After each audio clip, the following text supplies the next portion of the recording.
जम्मू कश्मीर में एक बार फिर पोर्टरों को आतंकियों ने निशाना बनाया है। यहाँ चुनाव होते ही फिर आतंकी हमले बढ़ गए हैं। जम्मू कश्मीर के गुलमर्ग में गुरुवार को सेना की गाड़ी पर आतंकी हमला हुआ। इस अटैक में 2 जवान शहीद हो गए और 2 पोर्टर यानी कुलियों की मौत हो गई। अब सवाल ये है कि आखिर ये पोर्टर कौन होते हैं? आतंकी सेना के जवानों के साथ साथ इन्हें भी टारगेट क्यों कर रहे हैं? आखिर ये पोर्टर भारतीय सेना के जवानों के लिए इतने अहम साथी क्यों होते हैं? दरअसल नापाक मंसूबा पाले ये आतंकी अब नए प्लान के तहत हमले कर रहे हैं। ये भारतीय सेना की उस कड़ी को तोड़ना चाह रहे हैं जिससे जम्मू कश्मीर में जवानों को बड़ी मदद मिलती है। इन्हें पोर्टर या कुली कहते हैं। जम्मू कश्मीर में भारतीय सेना के लिए ये पोर्टर बड़ा एसेट होते हैं। चलिए आपको बताते हैं कि पोर्टर कौन होते हैं।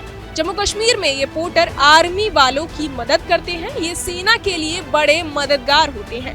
दूर दराज के इलाकों में या पहाड़ों पर ये पोर्टर ही सामान लाने और ले जाने समेत हर तरह से सेना की मदद करते हैं।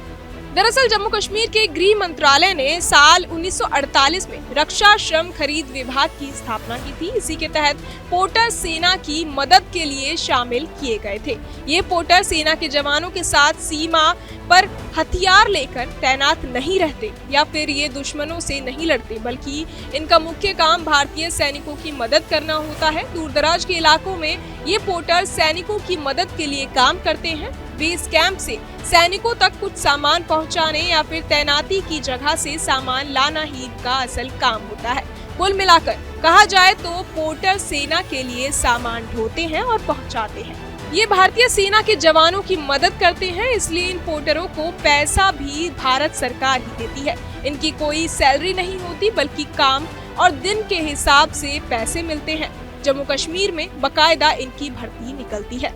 एक तरह से कहा जाए तो आतंकियों के खिलाफ लड़ाई में ये पोर्टर बड़ी भूमिका निभाते हैं। इन्हें इलाकों के चप्पे चप्पे की खबर होती है। इन्हें रास्तों से लेकर हर इलाकों की जानकारी होती है। इससे भारतीय सेना को बड़ी मदद मिलती है। यही वजह है कि अब ये आतंकी इन्हें टारगेट कर रहे हैं। उन आतंकियों को भी पता है कि ये पोर्टर सेना के लिए आंख कान की तरह काम करते हैं। साथ ही इनकी वजह से दूर दराज के इलाकों में भी सेना आतंकियों के खिलाफ अभियान को अंजाम देती है। Jammu Kashmir defence labour procurement department की वेबसाइट पर उपलब्ध जानकारी के मुताबिक जम्मू कश्मीर अक्टूबर 1947 तक एक रियासत थी। उस समय सरहद न्यूज नेशन अब व्हाट्सएप पर खबरों के ताजा अपडेट के लिए न्यूज नेशन के इस QR कोड को स्कैन करें।